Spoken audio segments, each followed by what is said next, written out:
How's it going, everyone? Welcome to my brand new channel at the Lorcana Cave, where I'm going to be bringing you all things Lorcana. That means budget decks, meta breakdowns, pack openings, Lorcana news. As much as I can bring to you guys, I will. I fell in love with this game when I played it however long ago. And I have my own Marvel Snap channel. If you guys haven't played Marvel Snap or check that out, you can check that out in the description.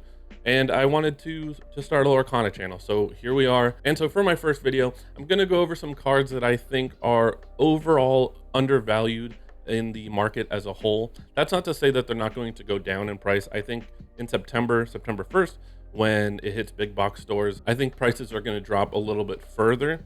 However, if you're happy at picking up these playsets at the price that they're at, I wouldn't hesitate to do it. It's possible that they do go up over time. So I have five cards, 5 sets of cards to go over, and the first one being Ariel, Spectacular Singer.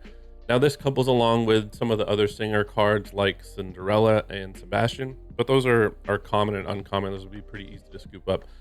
Ariel has recently gone up to the $9 price point. I think she's $8 plus $1 shipping right now on TCG Player.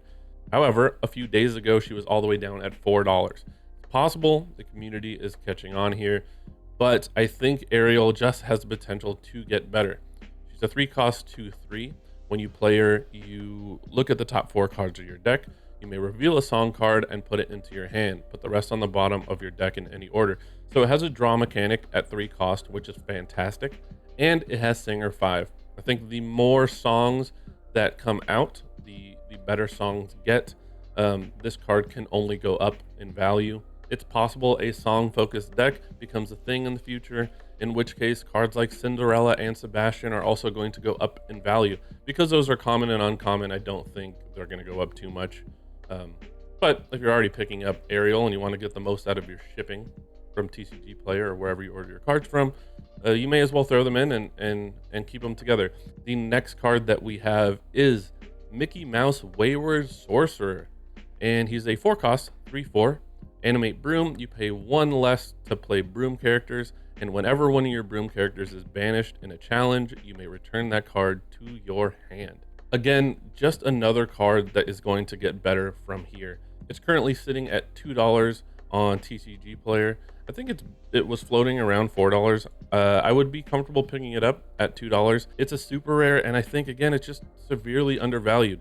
This card, while may not be the best card at the moment, it's still seen in some decks, coupled with the one Broom character in the game. But as they introduce more Brooms into the game, this card can only go up. It's already somewhat strong right now, so introduce more Broom characters, this card's value is going to skyrocket. And at super rare, the supply for this card is not going to be very high. Next up on our list, we have Maurice, world famous inventor. This card is floating around $2 on TCG Player at the moment for a rare. I think again it's very undervalued because of the direction that this card can go.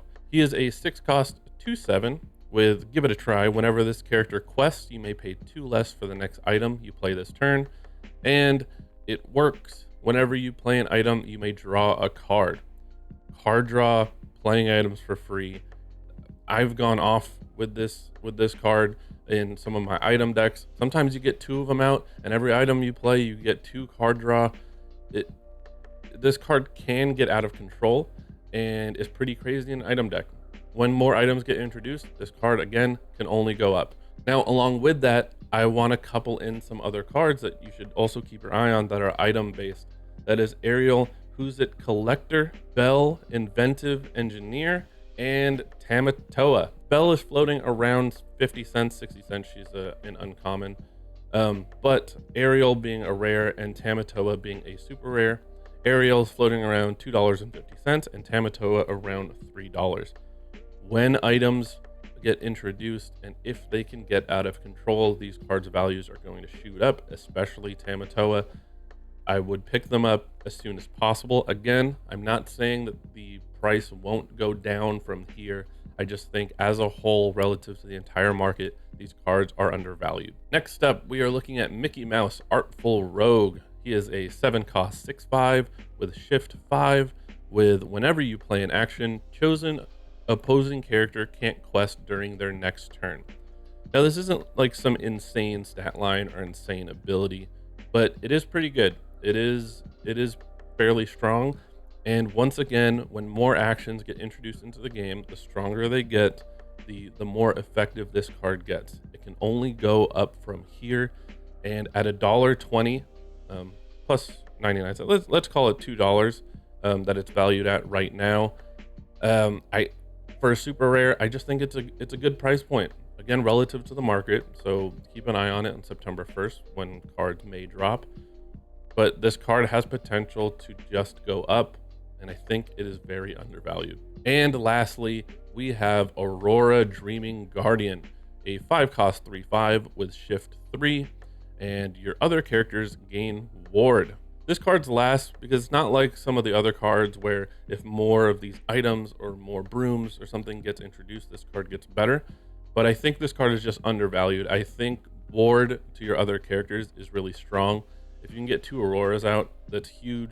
With Sapphire and their ability to ramp, you can get this out much earlier. And so I think losing a little bit of that tempo and dropping a slightly weaker statted card to get this effect is very good.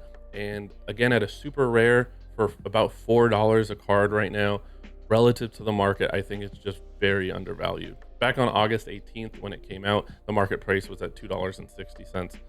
So it's floating, it's a little bit above that right now, but I just think it's a strong card. I think it's a strong effect, and I think this one is undervalued. When it finds its slot into a meta deck, which I think it will, I think this card is going to shoot up.